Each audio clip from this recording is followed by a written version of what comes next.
자, 오늘 내일 해서 갈라디아서 말씀을 우리가 함께 묵상을 합니다. 오늘 일사는 갈라디아서 1장부터 3장까지 말씀을 함께 하는데요.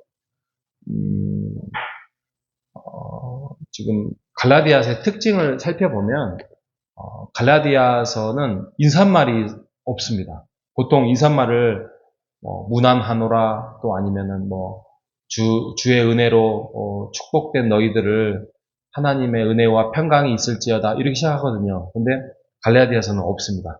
그냥 바로 사람에게서 난 것도 아니요 사람으로 말미암은 것도 아니요 예수 그리스도의 죽은 자 가운데서 살리신 하나님 아버지 말미암은 사도된 바울 나는 너희와 함께 그래서 굉장히 화가 나 있는 문장입니다.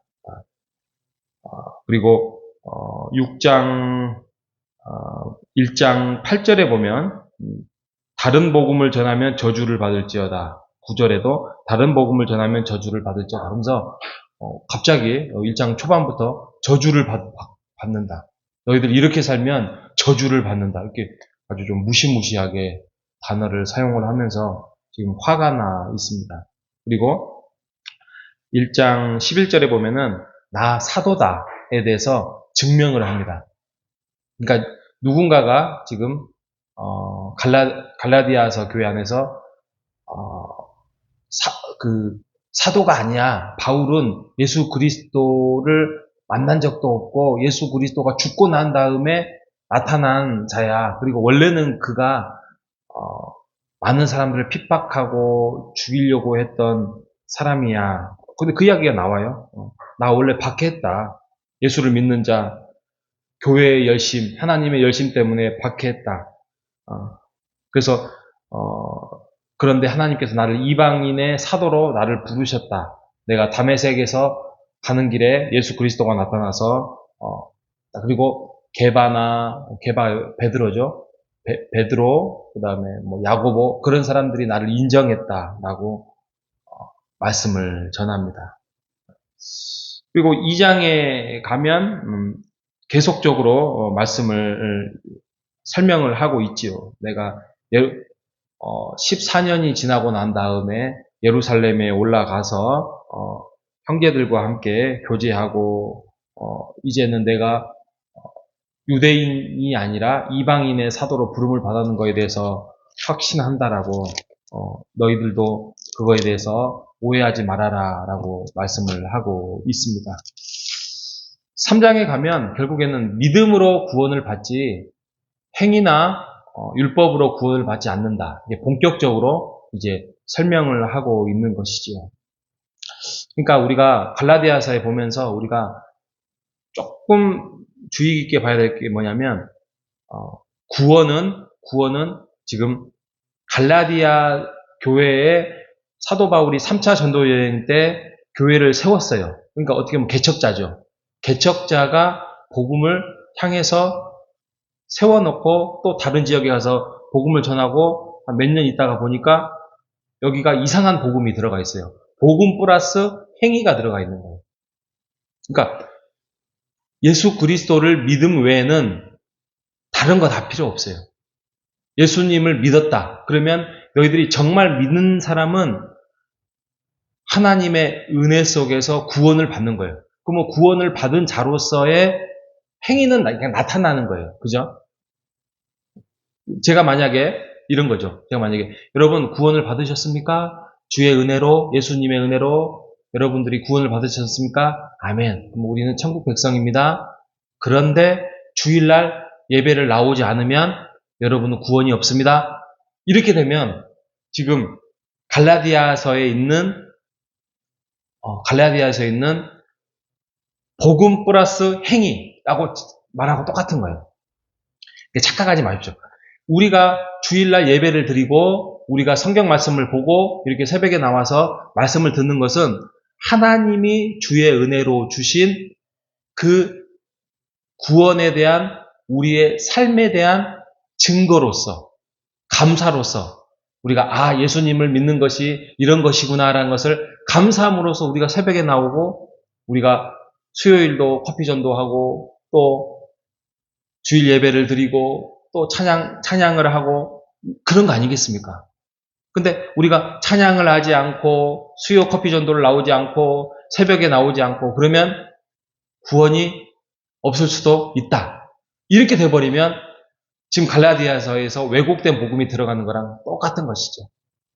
그러니까 로마 캐톨릭이 그랬죠. 그죠? 예수님의 은혜로 우리가 구원을 받았는데 플러스 행위를 해야 된다. 그래서 행위를 포인트가 딱 들어가다 보니까 복음이 왜곡된다는 것이죠. 그러니까 우리가 예수를 믿는 안에서 자유를 얻었다는 게 뭐예요? 이제는 내가 그냥 가만히만 있어도 구원을 받는다. 그게 아니라 우리가 정말 예수님의 그 죽으심과 부활하심으로 인하여서 구원을 받았다고 한다면 우리가 그거에 대해서 너무 감사하고 감격하여서 함께 교회를 이루고자 하는 하나님의 사명 앞에서 우리가 그것을 실천하는 거예요. 그죠? 자녀에게 효도해라 라는 것이 명령으로 나타난다고 하십시오. 한번 생각해 보십시다. 자, 자녀들아, 만약에 대한민국에서 법으로 너희들이 하루에 한 번씩 부모에게 인정받을 수 있는 효도를 하지 않으면 징역 1년에 처한다. 라고 이야기를 한번 생각해 봅시다. 그럼 이게 효가 되겠습니까? 아니죠. 자녀가 자라나면서 이제 자녀가 또 자녀를 키우면서 우리 부모가 나를 이렇게 키웠구나에 대한 감동과 감사 속에서 우리 부모님이 나를 이렇게 힘들게 키웠구나라는 것 속에서 자연스럽게 우리 어머니, 우리 아버지 나를 이렇게 고생시키면서 키웠구나 그러면서 맛있는 것도 사드리고 그렇게 하면서 그렇게 하는 것이 그게 효잖아요. 그런 것처럼 우리가 하나님을 믿고 복음에 대한 자유와 기쁨과 은혜를 누리는 것은 우리가 예수가 아니었으면 우리는 이방인과 같고 흑암에 있는 사람들이고 죽을 수밖에 없는 사람들인데 그 위치에서 하나님의 나라로 우리를 옮겨놨기 때문에 우리가 이제는 구원받은 자로서의 자유함을 누렸어요. 솔직히 행위는 안 해도 돼요. 근데 그 하나님의 은혜와 예수 그리스도의 죽으심과 부활을 아는 사람이라면 안 할래야 안 할 수밖에 없는 사람으로 우리가 바뀐 신분이 돼 있는 거예요. 그러니까 얼마나 감사하고 기뻐요. 근데 이런 것이 복음이에요. 그죠? 복음 플러스 알파가 있는 게 아니에요. 복음 플러스 알파가 아니에요. 그래서 우리가 혹시 복음이라고 해놓고 가장을 해놓고 나의 마음대로 그냥 마음대로 신앙생활하고 일주일은 다른 사람들 막 괴롭히기도 하고 사기도 치고 나쁜 행동하고 그래놓고 교회 나와서 나 예수님께 찬양합니다. 이건 아니죠. 그죠? 이건 아니잖아요. 복음을 진정으로 아는 자, 예수님이 나와 함께 영원한 하나님의 나라에서 있는 하나님의 나라에 우리가 자녀다라면서 우리의 삶이 바뀌어 나가는 거였잖아요. 그러니까 이게 참 애매한데 그럼에도 불구하고 복음 플러스 알파가 있는 것이 아니다. 이 말을 지금 사도 바울이 너희들 알파를 더하면 저주를 받아. 내가 어떻게 해서 지금 갈라디아 교회를 세웠는데 너희들 그렇게 전하면 안 돼. 또 그렇게 거짓 교사를 따르면 안 돼. 정신 차려서 믿음 안에서 살기를 바란다. 예수 외에는 그 이상도 그 이하도 아니야.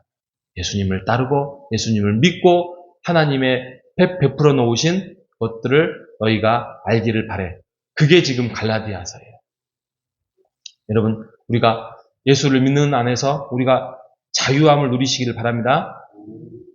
그 자유함은 예수 그리스도가 이 땅에 왜 오셨고 어떻게 사셨고 어떤 복음 말씀을 전하셨고 또 본인은 죽을 이유가 없어요.